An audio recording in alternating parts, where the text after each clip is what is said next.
Salut à toutes et à tous, on est ravis de vous retrouver en ce dimanche pour un nouvel épisode de Hoop Culture. Comment ça va Pierre Armand?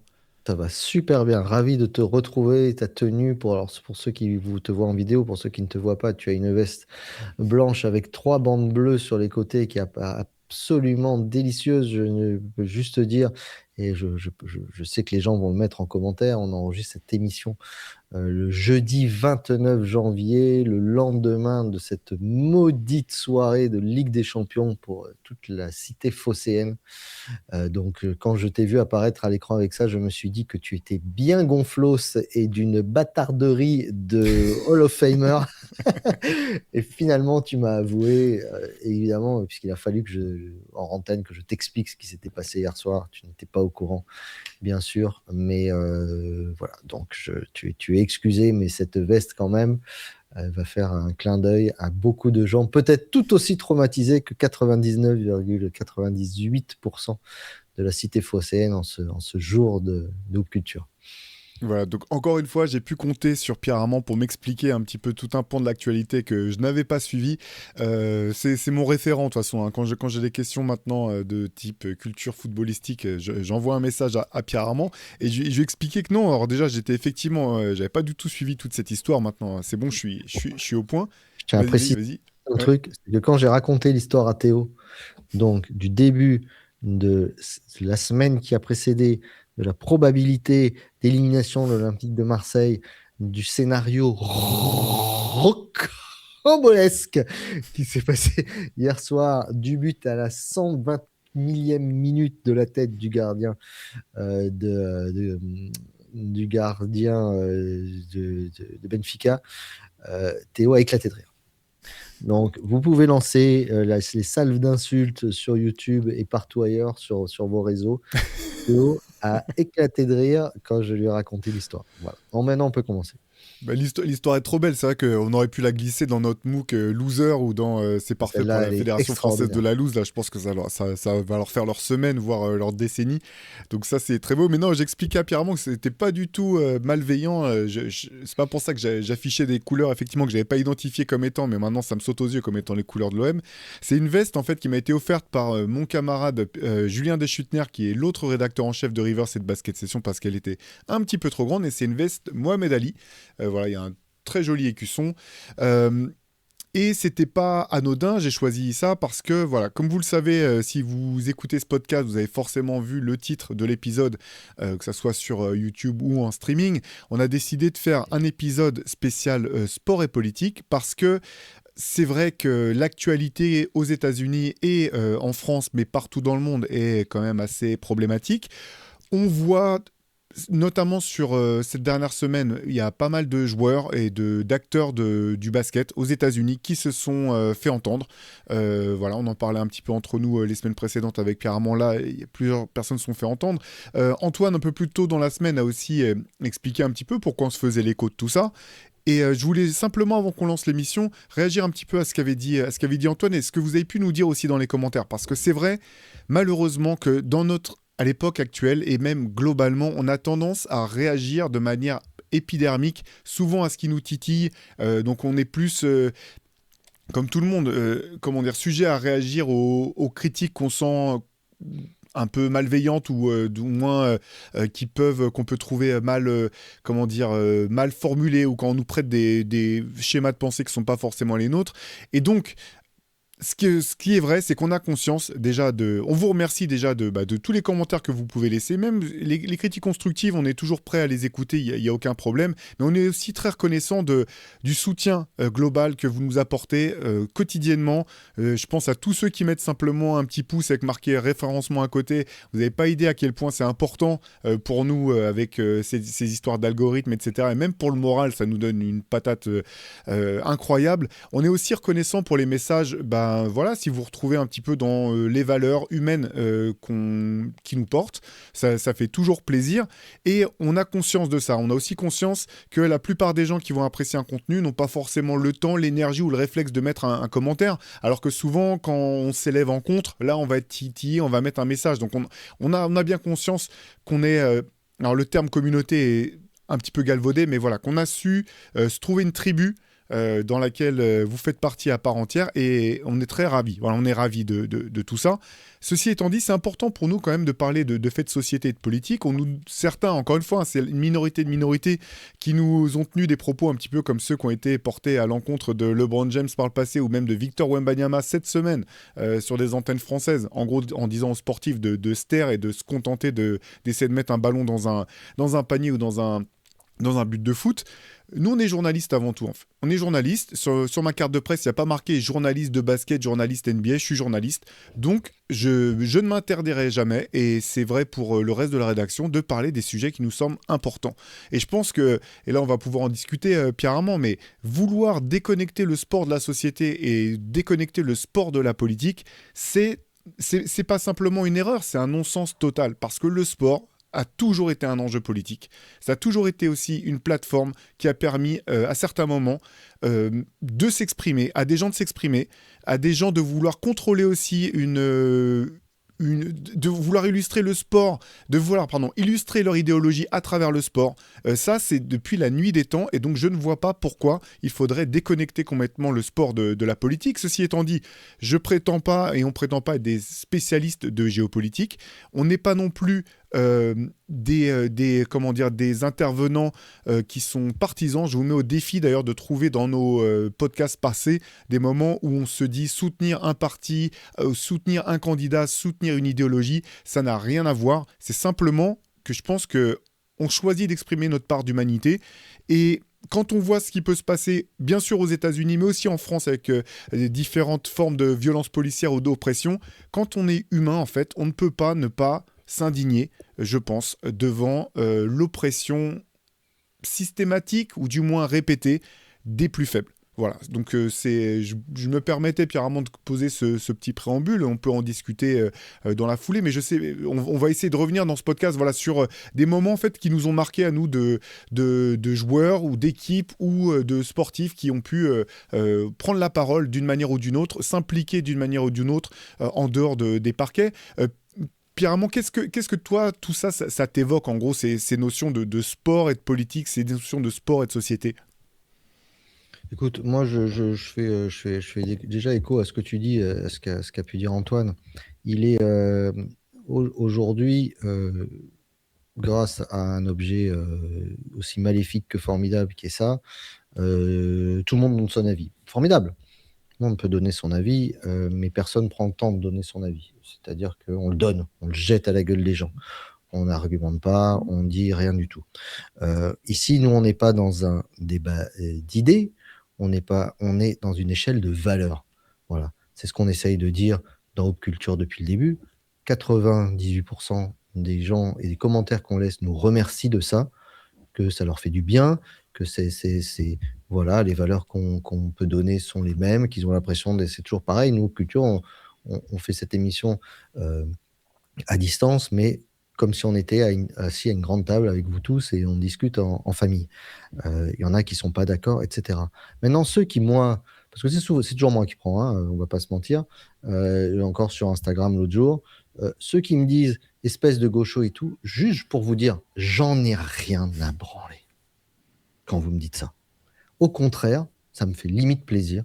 Si pour vous dire que l'oppression, que Trump est une ordure, que J.D. Vance est une ordure, que tout système qui essaye de concentrer tous les pouvoirs, de manipuler l'opinion, de manipuler des faits, des vérités, etc., sont des ordures, si ça, c'est être de gauche, mais donnez-moi mon t-shirt marqué « Je suis de gauche » ou avec mon maillot 23 ou 11 ou peu, et derrière vous marquez gaucho, j'en ai rien à cirer de votre avis.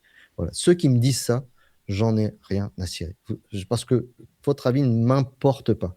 Si vous m'expliquez, par contre, quand quelqu'un me dit, voilà, oui, mais vous parlez beaucoup aux États-Unis, vous ne parlez pas de ce qui se passe en Iran. Mais ça, il n'y a aucun problème. C'est un argument qui se vaut. Pourquoi on ne parle pas de ce qui va se passer partout, malheureusement, de tous les génocides qui ont lieu, des horreurs qui peuvent avoir lieu, des exactions qui peuvent avoir lieu au Congo, de toutes ces choses qui peuvent avoir lieu en Iran, la répression qui est en plus la répression de la jeunesse, la répression étudiante, c'est la pire qui soit. C'est-à-dire pareil, on réprime des envies, des valeurs de liberté Aujourd'hui, on met en avant la parole immonde d'un type qui s'appelle Arnaud Klarsfeld, qui a tenu des propos cette semaine qui sont mais indignes de l'héritage familial qui est le sien. Faut voir ça aussi, surtout qu'Arnaud Klarsfeld, en plus, c'est longtemps bagarré, a été longtemps le pire cauchemar du Front National. Là, le choix des mots et de rafle, etc., est glaçant et catastrophique. On va parler de l'importance des mots dans quelques minutes. Mais pourquoi on parle des États-Unis? Parce que tout ce qui concerne aujourd'hui ce dont on parle ici sur Basket Session vient de là-bas, que vous le vouliez ou non.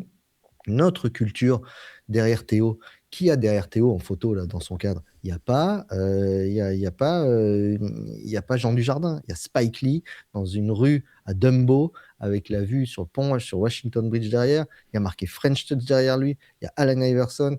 Il y a des milliers de disques. Tout vient des États-Unis. Voilà, toute notre culture. Il y a Jay Dilla qui est derrière lui. Je suis désolé. Toute la culture. Moi, j'ai un Jobman qui est là sur ma veste. La culture dont on vous parle tous les jours vient des États-Unis. On est juste effaré parce qu'on a grandi avec cette culture-là, on a grandi avec cette idée-là de l'Amérique, quelle qu'elle soit, quelle qu'elle puisse exister, ce fameux rêve américain ou cette fameuse. On s'est tous dit aujourd'hui, nous, de notre génération, en tout cas avec Théo, un jour j'irai vivre là-bas. On s'est tous dit à un moment, un jour j'irai vivre là-bas. Je vais le tenter, je vais le faire. À chaque fois qu'on en revenait, on se disait, ah, quand même, c'est incroyable, c'est génial, c'est tout. Tout ce qu'on. Alors, de moins en moins ce qu'on mange, mais tout ce qu'on écoute, tout ce qu'on lit, tout ce qu'on voit est influencé par ça.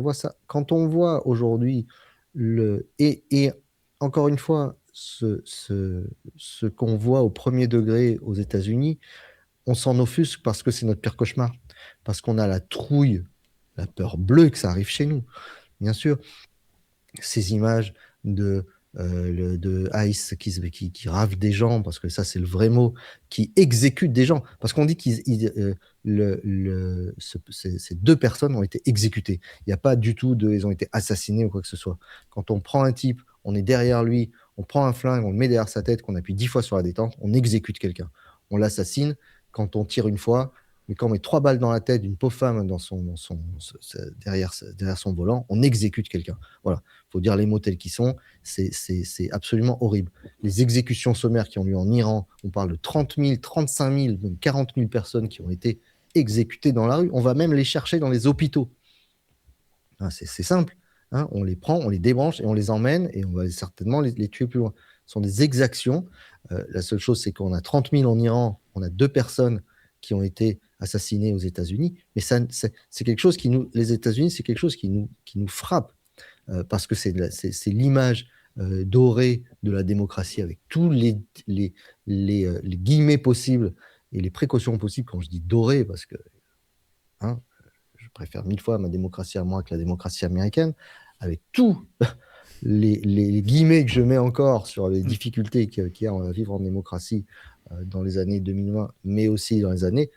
J'ouvre pas un débat, ne me marquez pas, et oui, mais la colonie, je sais tout ça, il n'y a pas de problème. Je ne sais pas de dire, de mettre encore une fois un débat d'idées ou des échelles de gravité, etc. Je dis juste que sur les valeurs, aujourd'hui, si vous ne partagez pas les valeurs de dire que Trump est une ordure, que ICE, c'est pas possible, que Bourrego, là, il s'appelle le mec, là, alors les plus jeunes, on dit, il ressemble à Palpatine avec sa grande redingote. Formidable, ça c'est pour être gentil, mais le mec, il ressemble, on va pas se mentir à qui il ressemble. Il ressemble à un SS de la Gestapo, même leur pire podcasteur là-bas, Joe Rogan, excuse-moi, les Théo, je fais très long, mais je vais te rendre la parole. Joe Rogan qui dit, attendez, mais on est où là? Enfin, ça nous ressemble pas, mais c'est pas que ça leur ressemble pas en tant qu'Américains, parce que ça leur ressemble très bien. Il n'y a pas à chier, rien à dire. Mais ça ne ressemble pas en tant qu'être humain. Ça n'est pas possible. Si vous partagez ces idées-là, ou ça ne vous gêne pas, à un moment donné, on n'a pas les mêmes valeurs. Mais vous n'avez rien à faire, je suis désolé de vous le dire, sur Haute Culture, sur Basket Session, quoi que ce soit. Parce que nous, on partage ces valeurs-là d'humanisme, de vivre ensemble, et on ne peut pas dire ouais, mais à un moment donné, les gars, il a peut-être pas tort. C'est vrai que il faut cadrer. Non, on cadre pas comme ça. On ne tue pas. Tu te rappelles dans Didier, on sent pas le cul des gens. Oui. On ne tue pas les gens parce qu'ils vous présentent pas une carte d'identité parce qu'ils décident de rouler un peu vite ou parce que ils obtempèrent pas sur le coup. Hein. On les prend, on les maîtrise s'il faut, mais on ne tue pas les gens. Alors, pourquoi je dis ça? Je dis parce que je parle des commentaires que tu disais, et on ne dit pas que c'est plus grave ailleurs, on ne minimise pas ce qui se passe ailleurs également. On dit juste qu'on parle souvent des États-Unis parce que c'est quelque chose, je pense, qui nous frappe, qui nous sidère. On ne pensait pas que ça pouvait arriver là-bas. Malheureusement, ce qui part de là-bas arrive souvent chez nous. Moi, ce qui me fait le plus flipper, c'est que ça arrive chez nous. Je pense qu'on a encore de la marge, mais on ne sait jamais. Hein, il y a des choses qui arrivent et des paroles qui se libèrent qui sont flippantes. Mais voilà. Voilà pourquoi vous pouvez, moi en tout cas perso, me traiter de gaucho, de tout ce qu'il veut. Si ces valeurs-là, c'est être d'extrême gauche ou extrémiste ou infréquentable, ne me fréquentez pas. Pas de temps à passer ensemble dans tous les cas. Mais je pense que Théo, on partage les mêmes choses sur Basket Session, dans la rédaction de Rivers, et Antoine a vraiment bien fait de parler de ça. Et encore une fois, on s'excuse de toutes les personnes qui sont dans le malheur dont on ne parle pas assez ou forcément. Mais c'est vrai que la prise de parole dont on va parler là, l'activisme et sur la défense des droits en général, elle se place aujourd'hui dans le sport américain. Et on en revient.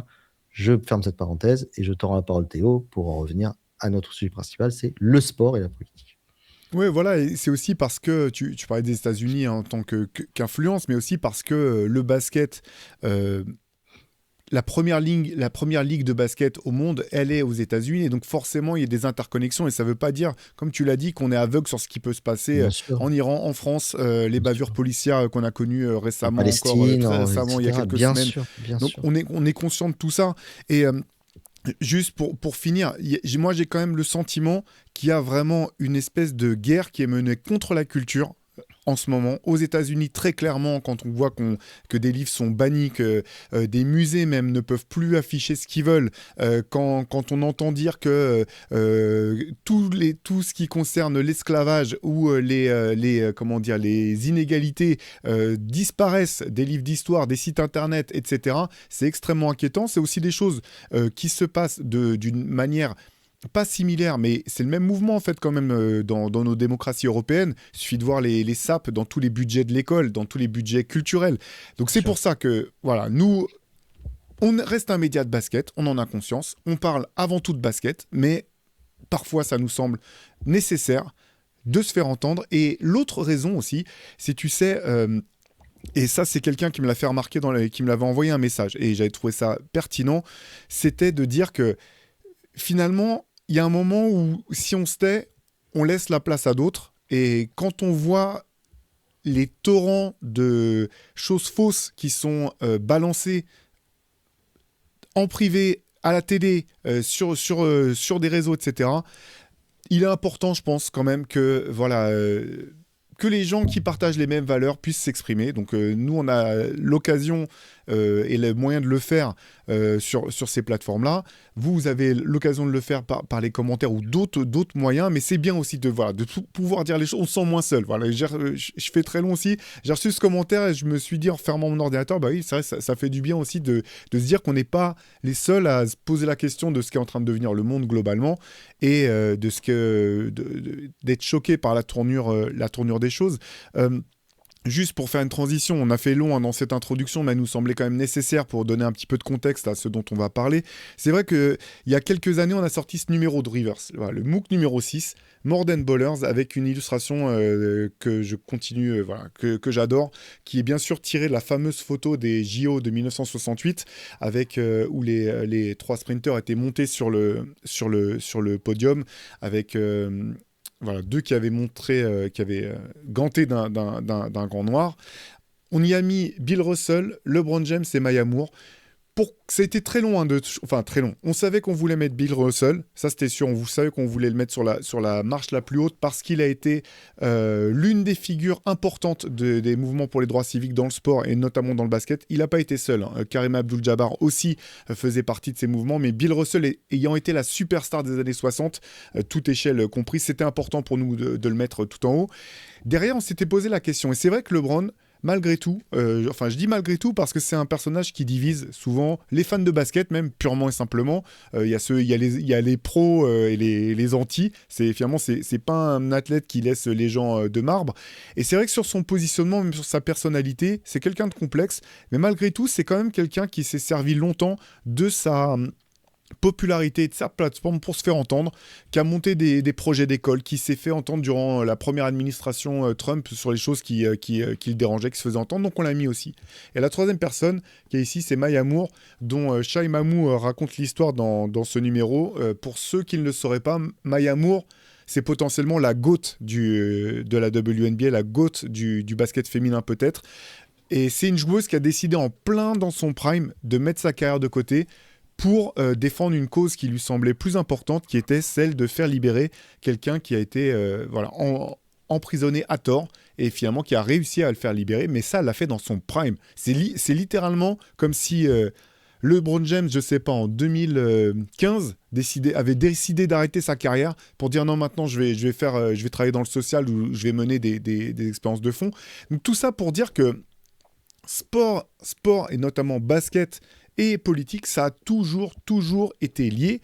Et je suis curieux de savoir, toi, Pierre Armand, on peut peut-être lancer comme ça, quels sont les premiers moments où toi, tu as vu ces prises de parole ou de la manifestation de la part d'athlètes ou de basketteurs qui s'impliquaient dans des causes de ce type?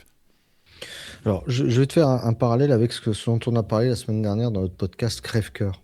Ouais. L'impact de l'annonce de la séropositivité de Magic Johnson, par exemple.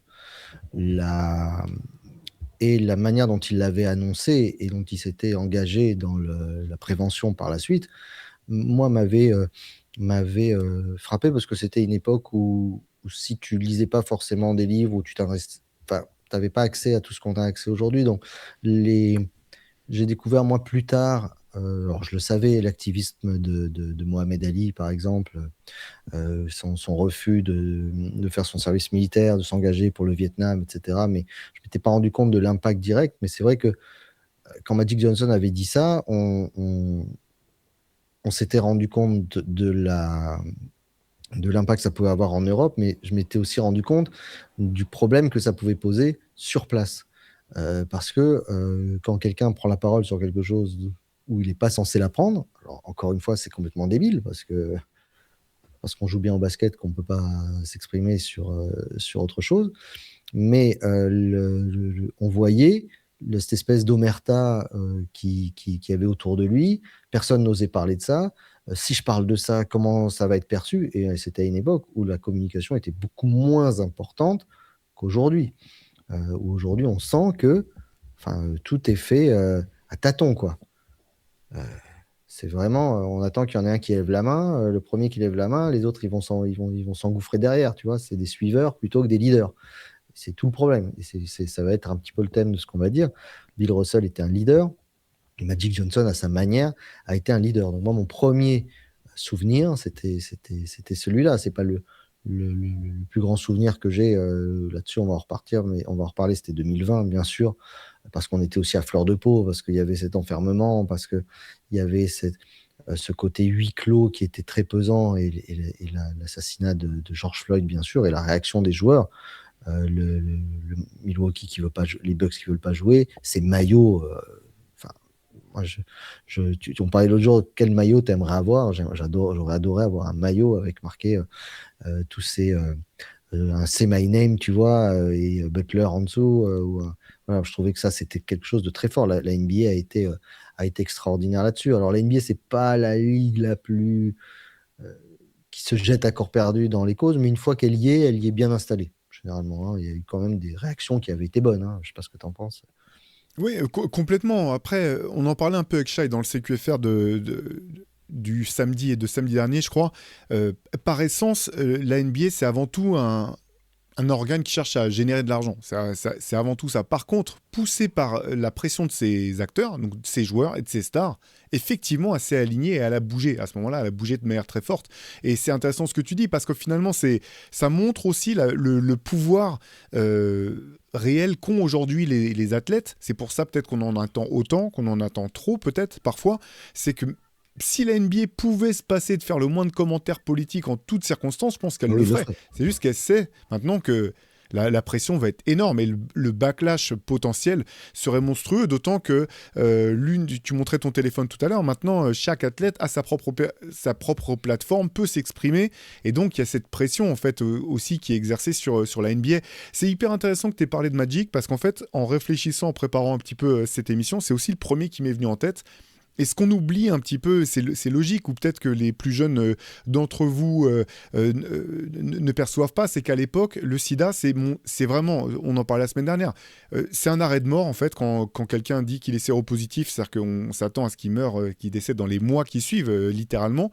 Et c'est aussi une maladie qui, à l'époque, est extrêmement marquée, où on nous dit, ou on nous laisse penser que c'est une maladie de toxicomane ou d'homosexuel. Et l'homophobie des années 80, du début des années 90, elle est violente, elle est virulente. Là-dessus, c'est une des choses sur laquelle la société, je dis pas qu'il n'y a plus d'homophobie, je suis pas naïf à ce point-là, mais la société a beaucoup bougé là-dessus. On s'en rend peut-être pas compte, et c'est tant mieux.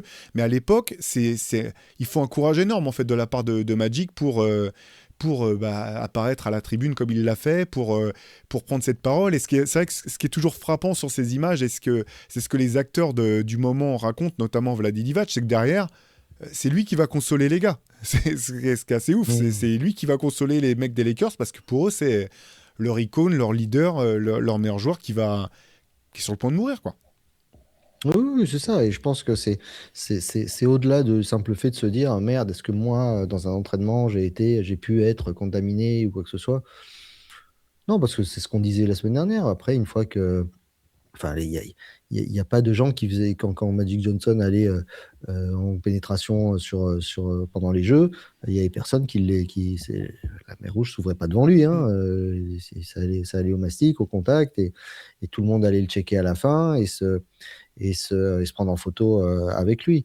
Mais c'est vrai que ça avait été un choc. Mais c'est très intéressant ce que tu dis quand tu dis que la NBA a peur du backlash. Aujourd'hui, on n'a plus peur de ce qu'on dit, on a peur de ce qu'on dirait pas.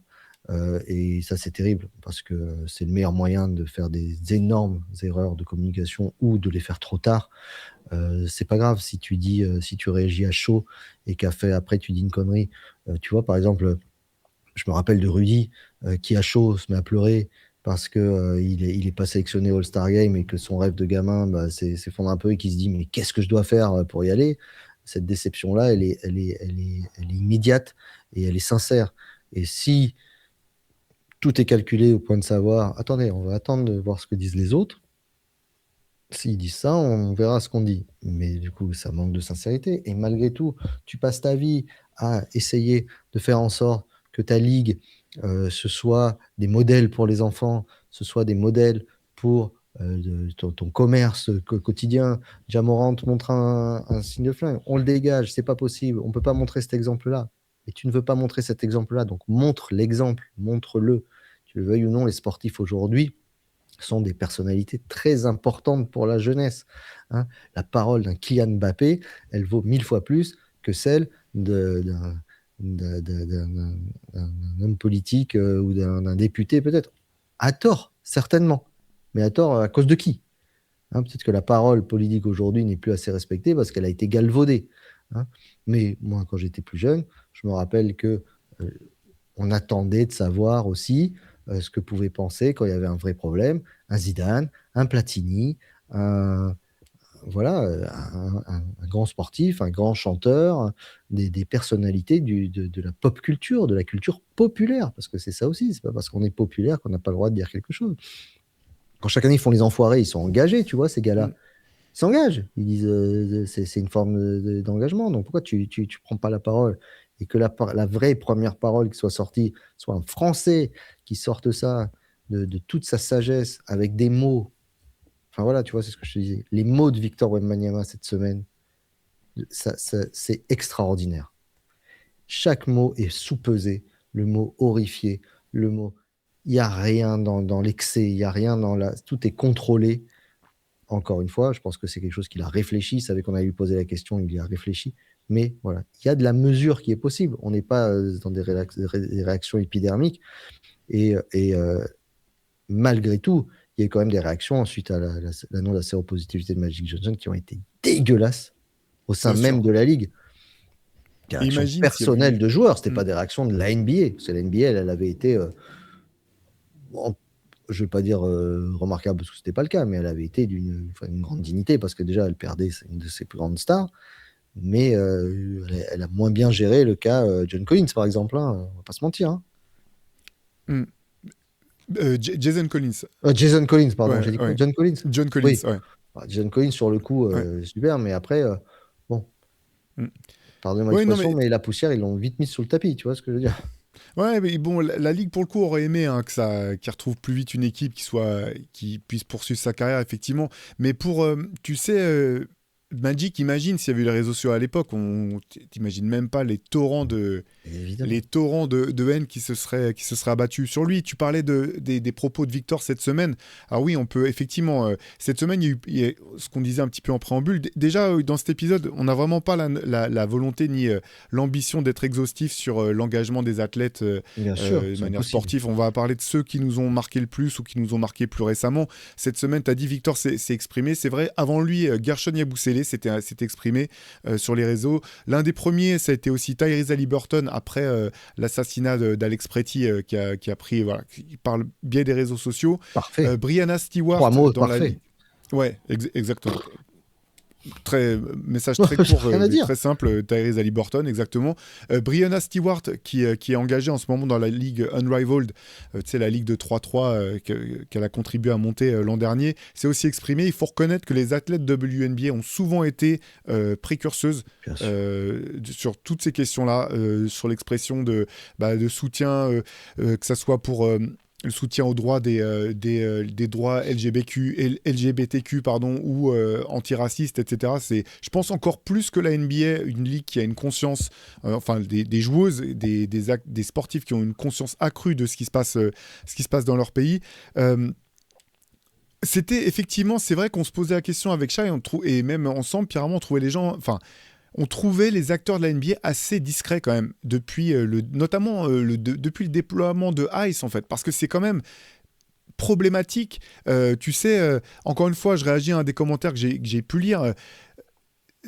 À aucun moment on a dit qu'on était pro-Biden, pro-Kamala, pro-Obama. Moi, j'en ai rien à faire. J'ai à titre personnel, très peu confiance dans les élites politiques, dans leur globalité. En fait, je trouve que le niveau est très bas. Donc, c'est jamais l'occasion de dire un tel aurait fait mieux. Si un tel avait fait mieux, on serait certainement pas dans dans la situation qu'on connaît. Mais quand on voit quand même cette milice armée, parce que je pense qu'il n'y a pas d'autre terme en fait, qui peut se pointer dans des villes, dans des États, avec un recrutement qui est catastrophique. Allez jeter un coup d'œil aux étapes qu'il y a dans le recrutement pour avoir une arme et pouvoir parader dans les villes avec marqué ICE dans le dos, avec une méconnaissance de la loi qui est affligeante quand même, et des droits notamment, que ce soit le droit de manifester, le droit de... Enfin, ce que c'est que la propriété privée, etc. Ça, on est forcément choqué, et c'est vrai que moi, j'étais étonné de voir finalement peu d'athlètes, notamment peu de basketteurs, s'exprimer à ce sujet-là. Non pas que je considère que c'est de leur devoir en fait, mais c'est toujours à leur honneur en fait quand ils le font. Je pense pas que ça fait pas plus partie de leur devoir que n'importe quel citoyen. Et je pense qu'il y a une vraie peur et qu'il a fallu quand même deux assassinats, je pense qu'on peut le dire comme ça, dans les rues de Minneapolis, pour que finalement des athlètes montent au créneau. Et je suis très curieux de voir ce que ça va donner derrière, si il va y avoir un effet boule de neige quelque part, ou si très vite on va revenir un petit peu sur ses gardes. Le problème, c'est que chaque jour est une dinguerie. C'est-à-dire que du jour au lendemain, d'un coup, on se rend compte que le gouverneur du Minnesota a discuté avec le président des États-Unis, alors que la veille, l'autre le traitait de grabataire, de déchets humains et tout. Donc finalement, ils ont discuté. Finalement, il y a une partie qui s'en va. Il faut savoir que le Minneapolis, c'est pas super grand. Je crois que c'est 450 000 habitants. Quand d'un coup, on t'envoie 5000 gars cagoulés, c'est beaucoup 5000, hein. C'est pas 5000 gars à Chicago où il y a 6 millions d'habitants. Tu vois, c'est quand même. Et puis là, qui vont chercher des gens dans les écoles. Il y a eu cette histoire de cet enfant qui a été attrapé. Euh, au-delà de ça, c'est la communication du gouvernement américain qui minimise tout, qui ment, qui dit que l'autre est arrivé pour massacrer des agents, là, alors qu'il est juste voulu protéger quelqu'un. L'autre qui dit que... J'en profite, pardon, je le mentionne parce qu'on nous l'a mis dans un commentaire.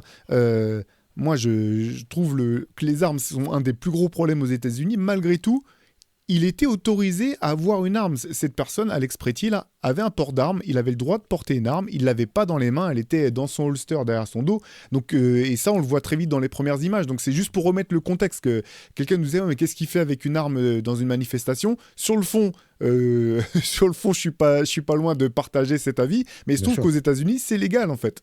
Oui, et puis au moment où il se fait assassiner, il est désarmé. Bien sûr, bien sûr. Il est désarmé. Et il n'était pas du tout parti pour l'utiliser. Mm. Le gars est pas fou. Maintenant, quand Trump dit il faut pas porter d'armes, mais tu vois, c'est le problème est là. Mais où on va? Et c'est là où il faut que les gens discutent parce que ça part tellement en sucette que plus rien n'a de sens. Tu as un type qui défend ce fameux amendement, le droit de porter des armes, et qui maintenant dit mais il faut pas, les gars, vous n'avez pas le droit de porter des armes. Mais bien sûr que si, c'est toi qui le défends. Hein, il y a des drapeaux de toi partout avec la NRA et tout. C'est toi qui défends ça. Tu t'es fait élire là-dessus, sur ce fameux amendement. Tu t'es fait élire sur ces choses-là. Donc ne dis pas qu'on ne peut pas prendre ça. Et que tu parlais de méconnaissance, tu parlais d'amateurisme, mais c'est la lie de l'humanité. C'est ICE, là. C'est des gars qui sont soit qui sont fait dégager de l'armée et qui sont pas capables d'y rester, soit qui sont même pas capables de rentrer dans la police. Donc c'est des petits shérifs qui sont là pour se faire justice, qui viennent, excuse-moi l'expression, casser de l'étranger, parce que c'est ça. Hein. C'est des mecs qui se font plaisir, hein. Ils font des ratonnades ou des lynchages. On leur dirait, le gars, vous avez permis de tuer, mais ils se régalaient. Et en plus, c'est pratiquement ce qu'ils ont, puisque Vance a dit qu'ils avaient une immunité totale. Après, il a dit, j'ai jamais dit ça. Enfin bon, bref. Donc, ce tourbillon d'informations et tout fait que, tu as raison, on ne peut pas rester réservé. C'est-à-dire que c'est tellement fou ce qui se passe, est tellement inquiétant et violent. Enfin, je ne sais pas si tu as vu le film Civil War. Tu as regardé Civil War sur Netflix, le film, Non, non, non, j'ai qui pas est vu. d'une violence extrême, et tu Mm. t'es dit, ouais, ça va, on a de la marge. Mais non, non, non, non. Il n'y a plus de marge là. Il n'y Ouais, a plus de marge. Tu sais, c'est quand tu vois ces fameuses vidéos sur Internet où tu vois, par exemple, quand tu voyais Indiana, New York l'année dernière, et tu voyais, suivant l'évolution du score, tu vois un pourcentage, tu vas marquer New York chance to win, et puis au fur et à mesure, et ben là, c'est pareil. Chance que ça arrive, Civil War, tu as Mm. 0,01, et puis là, maintenant, ça s'inverse. Et plus ça va, plus la violence est là. Alors, est-ce que on est à un point où l'autre, il veut que tout pète comme ça, loi martiale, il y a pas de midterms, il va dire, ben, on ne peut pas faire d'élection comme ça. Et il regarde tout ça, tout est possible. Tout ce qu'on se disait, mais arrêtez les gars, c'est impossible, est en train d'arriver. Et moi, Ouais. notre plus grande crainte à nous, c'est de dire cette fameuse phrase, et on se l'est dit Théo, non mais ça peut pas arriver chez nous, on n'est pas fou à ce point-là. Ouais, mais sauf que il y a un an, on n'aurait jamais cru que ça pouvait arriver aux États-Unis. Mm. Non, C'est je un partage. terreau, hein. C'est un pays fondé sur la violence, fondé sur l'assassinat d'un peuple, d'accord, et des autres. La loi du plus fort. C'est comme ça. Ça a toujours été fondé là-dessus. Cette société est fondée sur la violence. Mais là, quand même, ça prend des proportions folles. Et tu as raison de dire que la parole, elle est. Ce que dit Theresa Liberton, il n'y a pas besoin de dire plus. Fuck ICE, c'est tout. Parce qu'il n'y a rien, il n'y a pas à argumenter sur quelque chose qui est évident. C'est impossible de voir des gars masqués comme ça, qui arrivent, on ne voit pas leur visage. Et du coup, ils peuvent faire ce qu'ils veulent. On ne connaît pas leur nom. Ils ne sont même pas badgés. Ils ne sont rien. Et c'est glaçant. Hein. Ouais, parce que en fait, c'est ça. C'est que là, la situation est telle que ça dépasse. C'est plus une question de clivage politique, en fait. C'est vraiment. On a dépassé ce stade depuis longtemps. C'est même pas une question de. Si on Mais veut non, résumer, mais c'est bien même plus une sûr. question de droite ou de gauche. Mais bien sûr. Ça l'a rarement été, hein, ceci dit, aux États-Unis. Là, c'est vraiment. C'est autre chose qui est en train de se passer. Et c'est intéressant ce que tu dis sur l'histoire de ce pays, les États-Unis d'Amérique. C'est aussi, je veux dire, parmi tous les pays qui existent, c'est une nation d'immigrés. Plus que n'importe quel pays. Enfin, on est tous nos pays ont été nourris par les vagues d'immigration, par les flux de population. Mais les États-Unis les États-Unis, j'ai envie de dire plus que tous, peut-être encore. C'est pour ça que c'est aussi fou pour nous de regarder ça. Euh, Tu sais, cette semaine, j'écoutais, tu sais, je suis friand de podcasts. Il y a The Ringer, le média The Ringer, qui a plusieurs podcasts. Et il y en a un dans lequel il y avait le journaliste Howard Beck avec Raj Abel et un troisième intervenant. Je m'excuse, j'ai oublié le nom du troisième intervenant. Et il parlait un petit peu de tout ça parce que Howard Beck était à Minnesota, en fait, lors de la, comment dire, de la mort d'Alex Pretty. Et du coup, il lui posait des questions un petit peu sur comment était le climat sur place. Lui, il y était parce que, justement, comme les Warriors devaient faire un back-to-back à Minnesota, il s'était dit, lui, il partait pour faire un papier sur les Warriors en se disant c'est toujours plus facile d'avoir des intervenants quand ils sont pas chez eux, qui sont à l'extérieur, puis là c'est un petit marché donc je vais y aller pour ça. Et il se retrouve il se retrouve coincé dans cette situation. Et je vous encourage, si vous maîtrisez bien l'anglais, à aller écouter ce podcast. Il est assez touchant parce qu'il y a ce moment-là où Howard Beck, et moi ça m'est arrivé aussi plusieurs fois, où il se dit mais. Et moi, je parle de. Maintenant, j'ai vu ça à la télé, et maintenant, il faut que j'aille parler de qui va être l'ailier fort dans le 5 majeur de telle équipe, où tu as cette notion où tu te dis, mais moi, je parle de sport, qu'est-ce que ça. C'est trivial par rapport à ce qui se passe. Et en même temps, c'est important aussi parce que euh, c'est important que nos vies ne se résument pas à ça. D'un point de vue simplement pour de la survie et de questions de santé mentale, qu'on puisse aussi continuer malgré tout à s'intéresser à d'autres choses. Et c'est aussi important parce que justement, le sport fait partie de la société, a une part à jouer là-dedans. Et ce qui était intéressant dans cet échange, c'est qu'il y avait Rajabel, ancien joueur, j'imagine que la plupart d'entre vous s'en souviennent, notamment qui a eu ses belles heures du côté des Suns et qui avait aussi, il faisait partie de cette équipe un petit peu d'estropiés des Sixers qui étaient allés en finale NBA face aux Lakers. Et Rajabel, il y a un passage qui est hyper émouvant parce qu'il est pris par l'émotion quand il parle de ces patrouilles de ICE où tu sais pas comment tu dois te comporter quand tu te retrouves face à eux, etc. Il est pris par l'émotion parce qu'il dit ouais, mais le truc c'est que nous en fait en tant que joueur NBA, en tant que personne de couleur aux États-Unis, et il dit, visiblement son épouse, je pense, est blanche, lui, il est noir, donc il a des enfants métis. Il dit, mais moi, j'ai déjà dû avoir ces discussions avec mes enfants, de leur dire, même si t'as rien à te reprocher et que t'es au volant d'une voiture, si la police t'approche, il faut que tu fasses encore plus attention que n'importe qui, que tu puisses pas laisser penser que tu es en train de saisir une arme alors que tu es juste en train de sortir ta pièce d'identité. Et ce moment, il est très fort parce qu'il est pris par l'émotion, tu sais, la gorge qui se serre, etc. Et c'est vrai que tu dis, mais c'est des situations de vie qui sont pas acceptables. Et je suis pas là en train de découvrir ça. On le sait malheureusement, Pierre Armand, que ça soit aux États-Unis pour le coup, que ça soit aussi en France. Hein. On va pas se leurrer ni se mentir sur cette pression qu'il y a sur sur des pans entiers de la population. Et là, en fait, ce qui saute aux yeux et ce qui marque aussi pourquoi c'est aussi frappant aux États-Unis, c'est parce que là, effectivement, cette brigade de ICE, elle s'en prend à tout n'importe qui, bien sûr. Elle privilégie ou elle cible avant tout ceux qui seraient des immigrés clandestins sur le sol Contre le américain, pour le faciès, hein. coup. Voilà, bien entendu, exactement, quoi. Mais c'est glaçant. Donc, ouais, je vous encourage à aller écouter. C'était cette semaine, là, cet épisode du podcast de The Ringer avec Howard Beck. Il donne la perspective, il raconte un petit peu comment était l'ambiance dans la ville, ses interactions avec des gens sur place. Et lui, la manière dont il a vécu tout ça, c'est hyper, hyper intéressant. Ouais, non, non, mais je pense que c'est un des trucs les plus glaçants qu'on ait vu depuis longtemps. Alors, sans mauvais jeu de mots, hein, avec ce risque qui existe depuis très longtemps. Hein. Ouais. C'est sous Bush, ça a été très actif sous Obama. Hein. Mais là, le truc, c'est que on se retrouve avec, on a l'impression d'être dans un truc décomplexé, comme ça, c'est dans ces films d'anticipation ou américains, comme La Purge, là, des trucs comme ça, où tout est possible, où on rave des gens, on prend un enfant de 5 ans, quoi, Mm. et on l'emmène, Ouais. sans ses parents. Tu- Et on laisse sans nouvelles. Voilà. Moi, Mm. j'ai un fils qui va avoir 4 ans. Et voilà, il y a des gars, ils peuvent prendre mon fils et l'emmener. Et on ne sait pas où. Mm. Mais il est seul. Et je ne Ouais. raconte même pas je suis désolé, hein, ça me... Mm. Non, mais je te comprends, Pierre. En fait, c'est là quand on parle d'humanité, c'est que ça soit face à ces drames-là ou à d'autres à travers le monde, c'est parce on se reconnaît, on reconnaît des proches à nous, et en fait, on se rend compte que, enfin, je vais sortir la plus grosse banalité que vous aurez jamais entendue de votre vie, hein, mais dans tout l'univers nous on arrive à percevoir, il y a qu'une planète sur laquelle il y a une vie comme la nôtre, c'est la nôtre. Et malgré tout, en fait, on continue à croire que les frontières sont importantes. Mm. Ça, c'est une folie. Hein. Enfin, bon, là, je tape vraiment très large. Hein.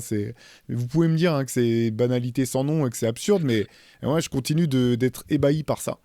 Mais on parle d'Ice, mais on parle enfin, ce qu'on a vu, le flot d'horreur qu'on voit depuis 2 ans, qu'on a pu voir aussi à Gaza, Mm. qui n'a pas qui est sans nom. Il n'y a pas de mot possible pour placer ce qu'on a vu. Cette banalisation-là et le fait qu'il y ait des gens encore qui puissent le banaliser. Donc c'est pour ça, sur la prise de position de gueuler plus fort que tu vois, de bully the bully, c'est très compliqué. Ça, il y a débat. Je suis d'accord. Mm. De te mettre au niveau, en fait.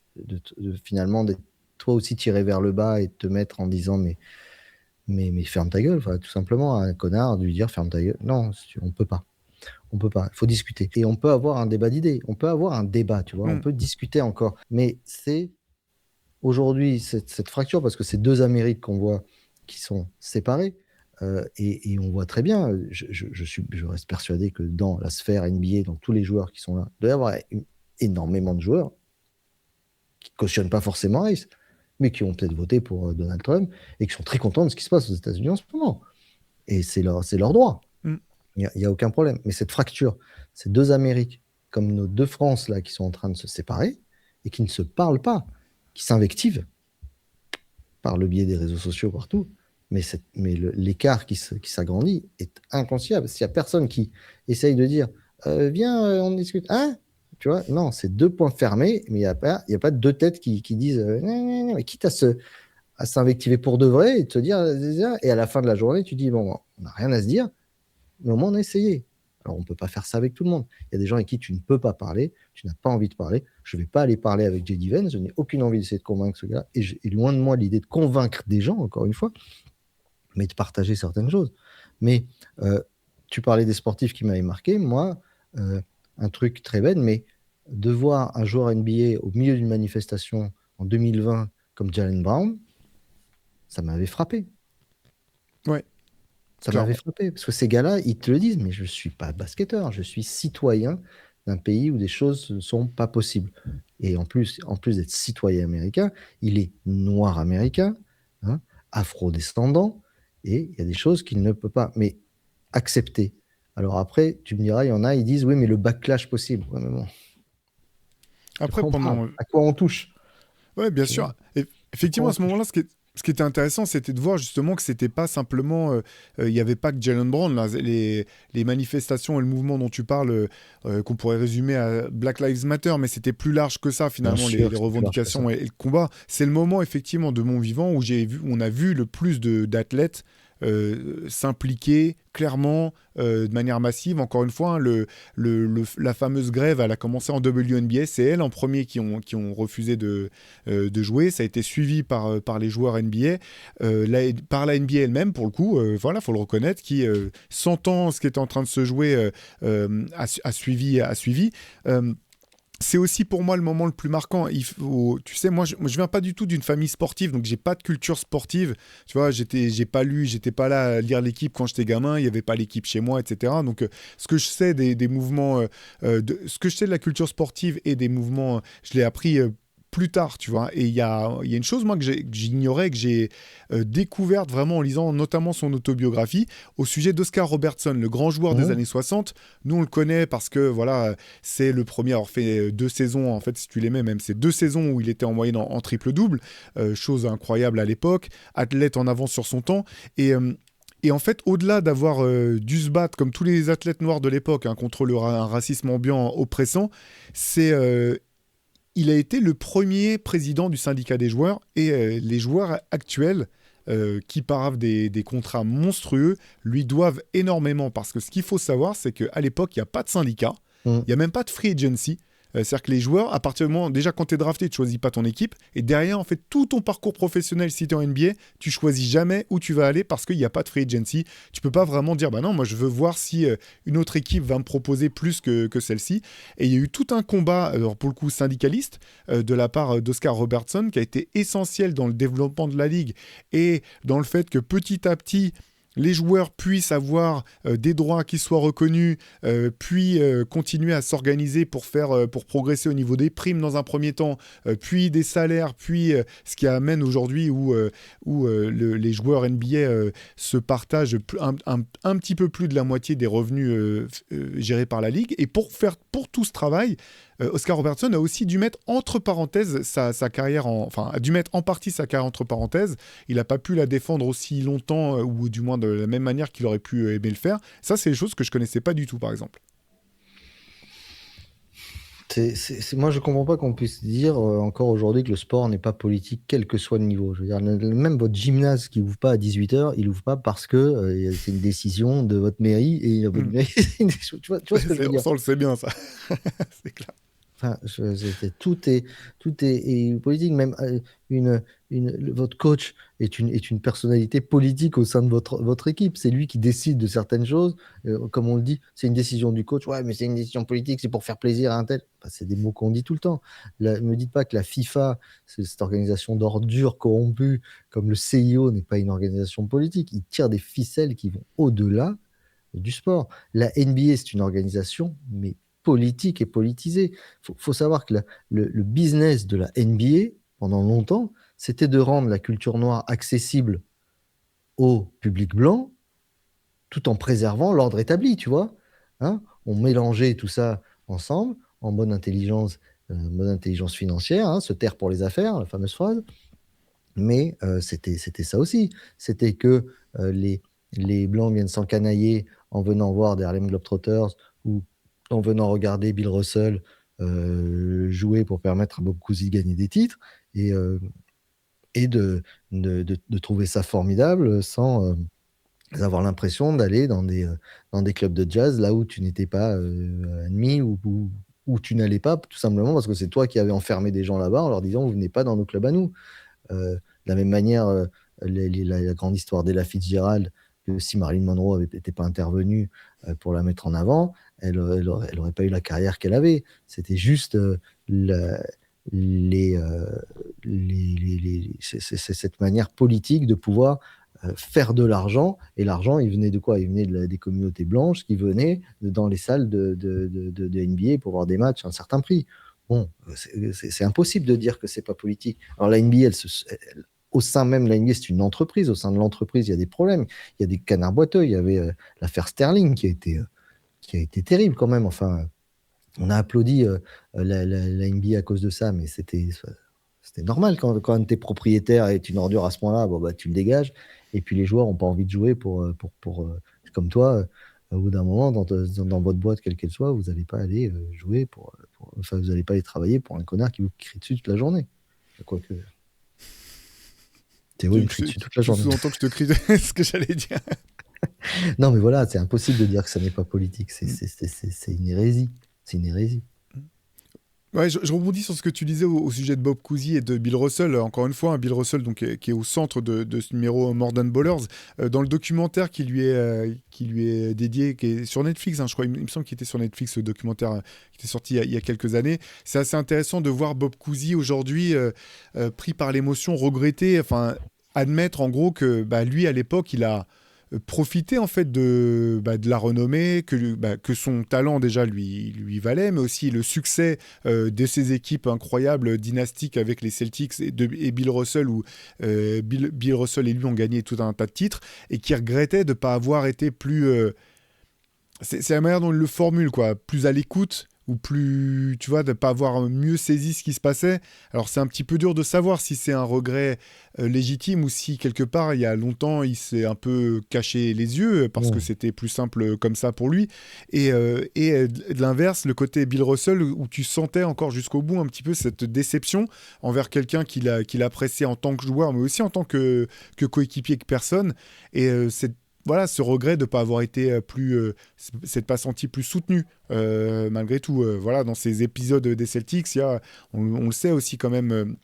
Pour le coup, les Celtics qui avaient refusé de disputer un titre parce que je crois que c'était dans le Kentucky, il me semble que c'était dans le Kentucky, je sais plus, un endroit où ils arrivent pour jouer un match et on leur dit bah non, les joueurs noirs ils peuvent pas rester dans le même hôtel que les joueurs blancs et pour le coup l'équipe avait fait front. Donc effectivement ça a toujours été ces luttes-là elles sont toujours au cœur du sport.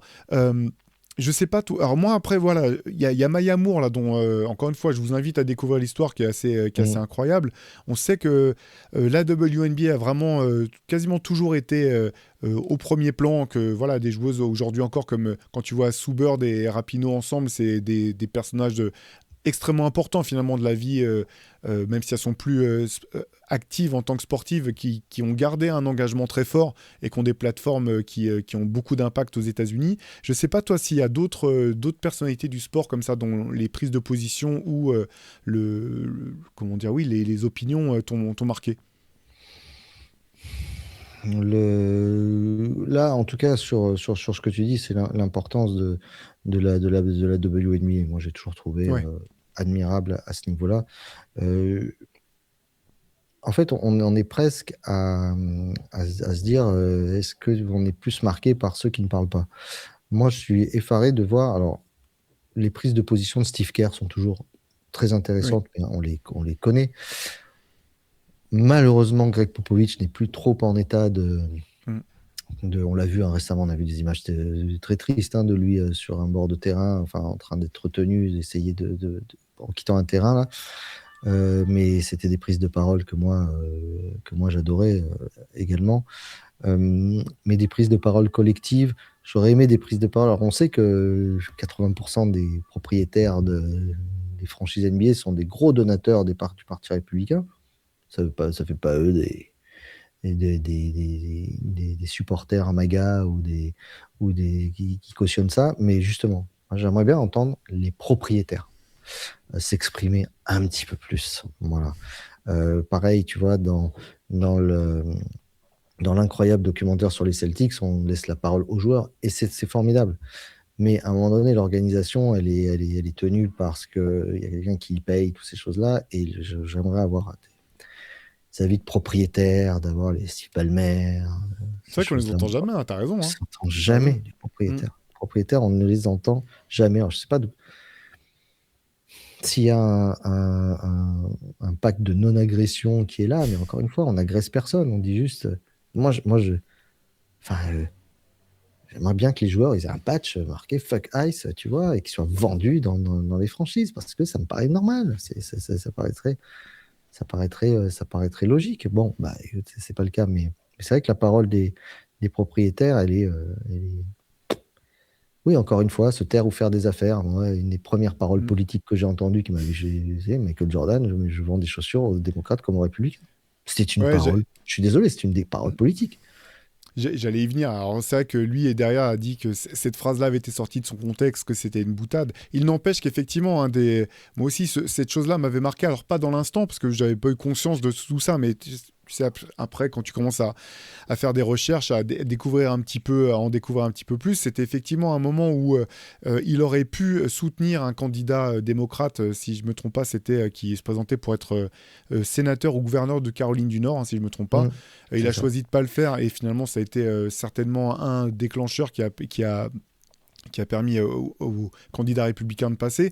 Et ce qui avait été mal pris par les gens, c'est bien sûr cette phrase qui est maladroite au possible, et aussi le fait que les gens avaient le sentiment quand même que Michael Jordan était le sportif le plus connu certainement des États-Unis à l'époque, peut-être de la planète, et déjà il y avait cette notion de se dire mais pourquoi est-ce que il s'engage pas plus. C'est ça il a jamais été Il s'est jamais engagé par la parole. Alors, il l'a fait par le biais d'associations caritatives, comme c'est le cas de la plupart des athlètes. Il faut savoir que c'est beaucoup plus aussi dans les mœurs aux États-Unis de redonner, d'avoir des associations qui font du caritatif. Donc, il a donné de l'argent, Michael Jordan. Ça c'est pas la Mais question. ouais.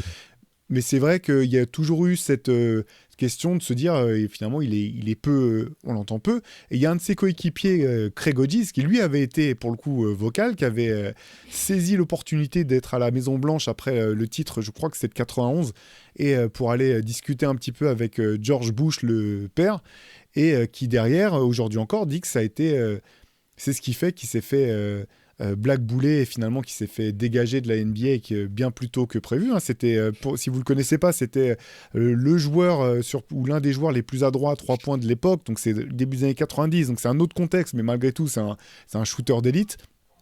Et qui dit que voilà, c'est ce geste, à la fois ce geste politique de sa part et le fait que Jordan ne veuille pas du tout s'impliquer, ont fait qu'il s'est fait mettre au banc de la ligue. Après, on va pas dans les sportifs. Et ça, bon, évidemment, Tommy Smith, tu en parlais tout à l'heure, hein, Oui, alors, même Puma après a fait des modèles spéciaux avec le point, un logo avec le point levé de Tommy Smith, mais qui a payé un lourd tribut pour ce geste, hein, faut le savoir quand même. Mais évidemment, Colin Kaepernick, on ne peut pas ne pas faire ouais. cette émission sans parler de lui, quarterback des 49ers qui, alors j'ai oublié l'année, mais pose un genou à terre pendant l'hymne américain, geste superbe sur l'image, quoi, mais qui a été pour lui la fin de sa carrière, pareil, absolument pas soutenu, alors soutenu par certains de ses coéquipiers, par d'autres équipes qui l'ont fait, absolument pas soutenu par l'ensemble de la NFL ni les propriétaires, à l'époque du premier mandat de Donald Trump, et qui est aujourd'hui une sorte d'icône de cette lutte-là, mais toujours est-il qu'il peut toujours pas faire son métier.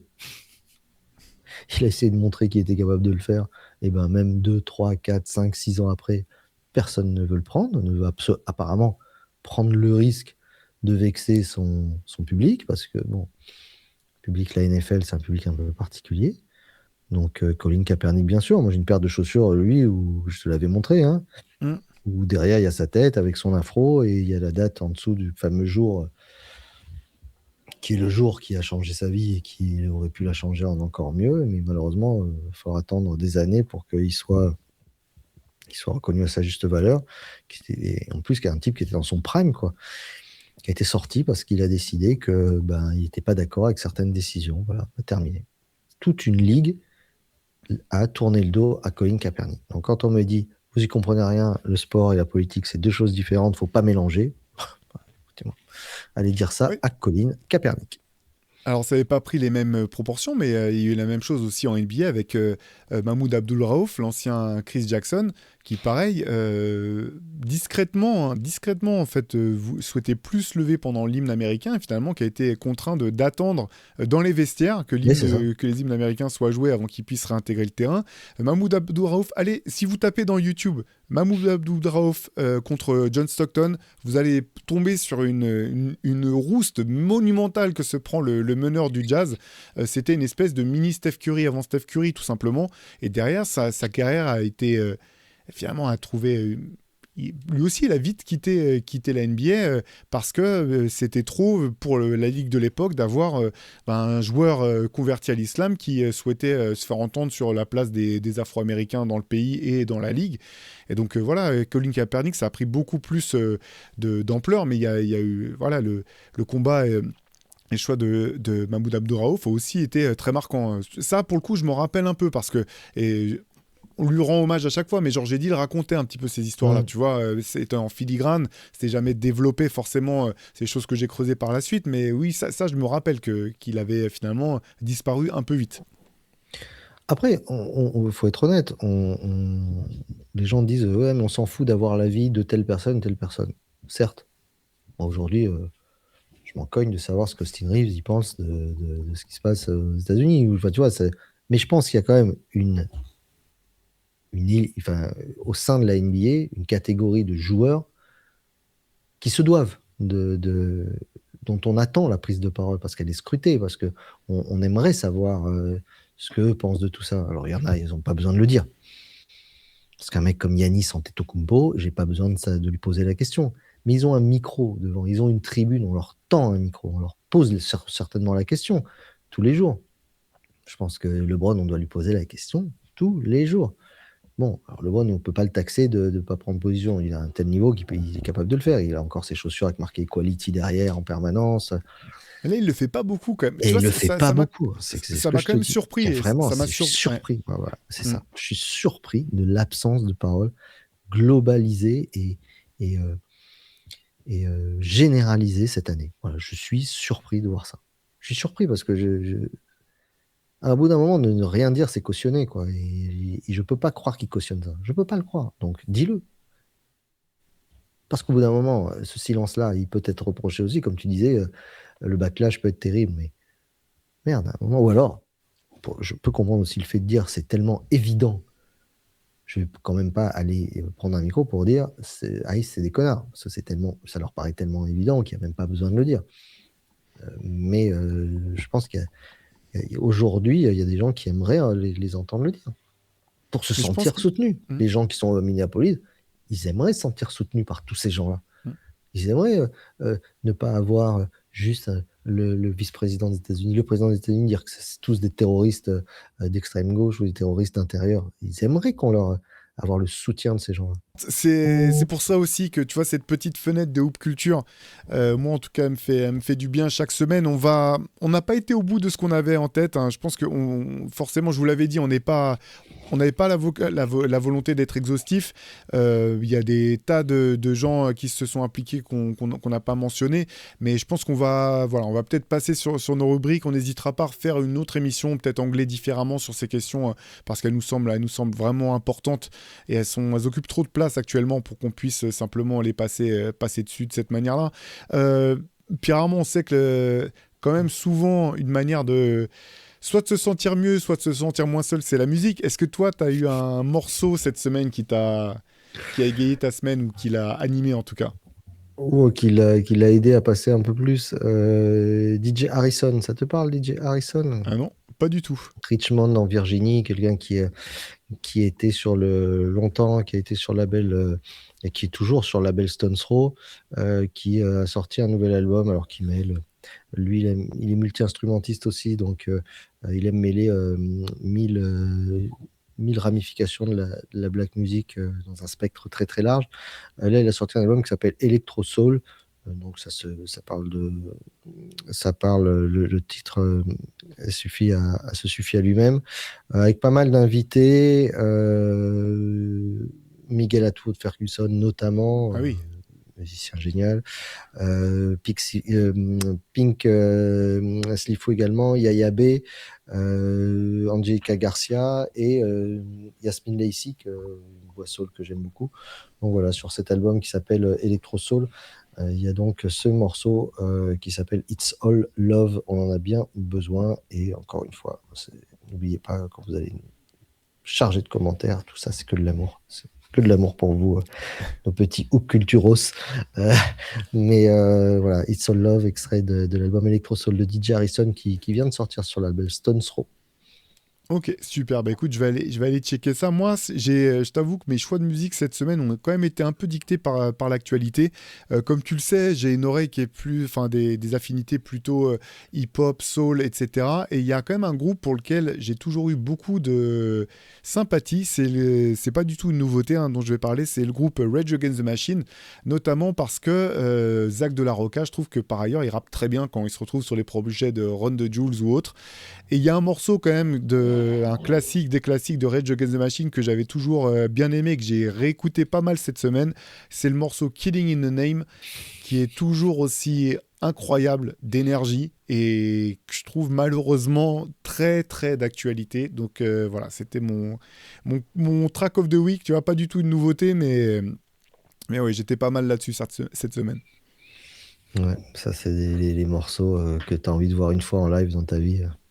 C'est clair, oui, c'est clair. Que j'ai pas eu la chance de voir. J'ai eu la chance de voir le Jump Around House of Pain en live, donc tu vois, ça faisait partie Beau. genre du top 3. Ouais.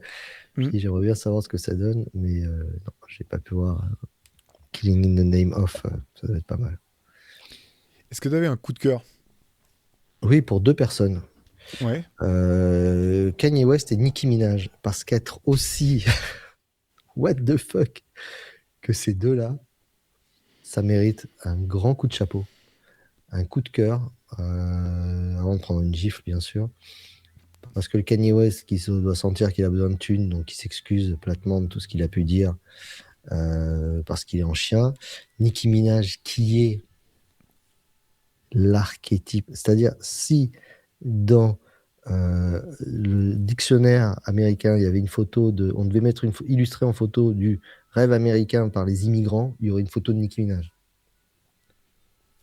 qui est l'exemple même de tout ce que peut détester Donald Trump. Et ben malgré tout ça, elle s'est affichée encore hier soir. Donc là, on est jeudi, donc mercredi, dans une conférence de presse, tout sourire en disant que c'était son plus grand, elle était son plus grand fan, sa plus grande fan. Voilà, je comprends pas comment tu peux. Alors je dis pas que c'est un suicide médiatique ou que ce soit, parce que c'est ses convictions, donc elle fait bien ce qu'elle veut. Elle donne son avis, mais c'est vraiment le syndrome de Stockholm poussé à son paroxysme. Après toutes les horreurs, en plus qu'elle avait pu dire sur Donald Trump à un moment donné. Et je trouve que la perte de pédale, alors il y a autre chose derrière ça, hein. Il y a le mari de Nicki Minaj, il est en tôle pour des faits très très graves. Je pense qu'elle va essayer de gratter une petite grâce présidentielle, puisque l'autre il est en roue libre. Mais on ne devient pas caution d'une communauté en faisant les choses comme ça. Donc voilà. Vous avez compris, c'était un coup de cœur au millième degré. Mais, voilà. Un vrai coup de cœur, c'est la seconde saison de la série Landman, Ouais. avec Billy Bob Thornton. Et dans cette seconde saison, il y a également Demi Moore qui fait partie du casting. Andy Garcia aussi, sur les entreprises pétrolières du Texas. Ça donne tellement pas envie d'aller vivre au Texas dans cette lumière ocre là, avec ces vapeurs d'hydrocarbures horribles. Vraiment, c'est un portrait de l'Amérique absolument parfait, je trouve, où le temps s'étire, où tout est fait lentement, où il y a des mauvais sentiments, où l'environnement est aussi proche de ces gens-là que la Ligue des champions de l'Olympique de Marseille. Voilà. Très bien. Écoute, tu parles de l'Olympique de Marseille. Moi, l'Olympique de Marseille, je vais sortir un truc tout en bleu. Cette semaine, je suis allé voir en concert le Florian Pélissier Quintet qui jouait ce disque, Pacific Beach, leur nouvel album qui est sorti sur le label Hot Casa. Excellent label sur lequel vous pouvez retrouver aussi Voodoo Game notamment, ou Jojoa et Lieutenant Nicholson. Et alors déjà, le concert était super. C'était dans un club de jazz qui s'appelle le Sunrise, dans lequel j'étais jamais allé. J'ai beaucoup aimé. C'est tout petit, enfin voilà, comme un club de jazz, il y a très peu de place. On est tout près. Les musiciens te parlent entre chaque morceau. J'ai découvert Florian Pélissier qui, en plus d'être un très bon pianiste et aussi pas mal d'humour, ça c'était cool. Et sur cet album, il y a un morceau, c'est un de mes morceaux préférés, qui s'appelle Où c'est qui c'est, sur lequel il y a le chanteur Jojoa, du duo Jojoa et Lieutenant Nicholson, que tu connais bien, Pierre Armand, puisqu'ils ont été parrains, si je me trompe pas, d'une saison au moins de Hangtime. Et pour tout vous dire, Jojoa, il est passionné de basket, il aime beaucoup ça, et on avait commencé à enregistrer un épisode de Hoop Culture avec lui. On avait eu un problème technique qui faisait qu'on n'avait pas pu aller au bout. Et bref, donc il arrive pendant le concert. Déjà, c'était cool qu'il soit là, tu vois, qu'il fasse le morceau. Je m'y attendais pas forcément. Et à ma très très grande surprise, il me voit, il me fait un gros sourire et il me mime un geste en plein couplet de quelqu'un qui dribble et qui shoot. Donc voilà, c'était un moment très cool. Donc je passe le bonjour à Jojoa et je vous encourage, si vous aimez le jazz, voilà, cet album de Florian Pélissier Quintet, Pacific Beach, avec une magnifique pochette. Je vous encourage à aller écouter ça, c'est du très bon. Je confirme. J'approuve ce message. On termine avec nos petites reliques, Pierre Armand. Ouais, je l'avais amené la semaine dernière, mais avec la carte d'Anthony, c'était impossible de montrer ça. Injouable. Des fois, quand tu vas dans les brocantes, tu trouves des trucs à 50 centimes, 20 centimes, etc. Et des fois, tu tombes sur un truc comme ça, avec un Michael Jordan tout droit sorti de Space Jam. Certainement, ça devait être j'imagine, des jouets McDonald's, hein. Je pense que ça devait être des jouets McDonald's, que vous voyez en position. J'avais pas le ballon avec, mais il est bien là, le coude bien vers l'extérieur pour elbow Shaq ou un Monstars ou Charles Barkley avec une paire de Jordan 11 Concorde au pied. Si j'étais tatillon, je dirais que c'était une paire de Jordan 11 mais noire, la fameuse Jordan 11 Space Jam et pas Concorde, mais je serais bien une belle ordure de dire ça tellement c'est bien rendu, avec le maillot 23 derrière, le Tune Squad devant. Voilà, je vous le montre. Il est tout beau, il est bien musclé, c'est le Michael qu'on aime, dominateur. Magnifique ça, très très belle pièce. Tu as trouvé en brocante ça du coup? J'ai trouvé ça dans une brocante il y a un moment déjà, hein, il y a une bonne vingtaine d'années. Très très belle pièce. Écoute, moi pour cette semaine, je vais sortir ça. C'est un recueil de poèmes du très grand poète Langston Hughes, un poète américain du XXe siècle, du début du XXe siècle notamment, qui a été l'un des artisans, tu sais, de ce mouvement qu'on a appelé Harlem Renaissance, en gros des années 20, le moment où il y a un mouvement littéraire, artistique dans le New York, dans les quartiers noirs de New York.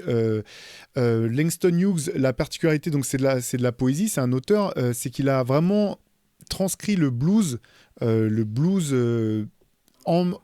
a fait du blues qui était donc une musique et il l'a transposé, sa poésie est très fortement inspirée du blues, notamment dans sa structure. C'est assez magnifique et il y a un poème en particulier que je vous encourage à aller lire peut-être ou découvrir, qui s'appelle Let America Be America Again.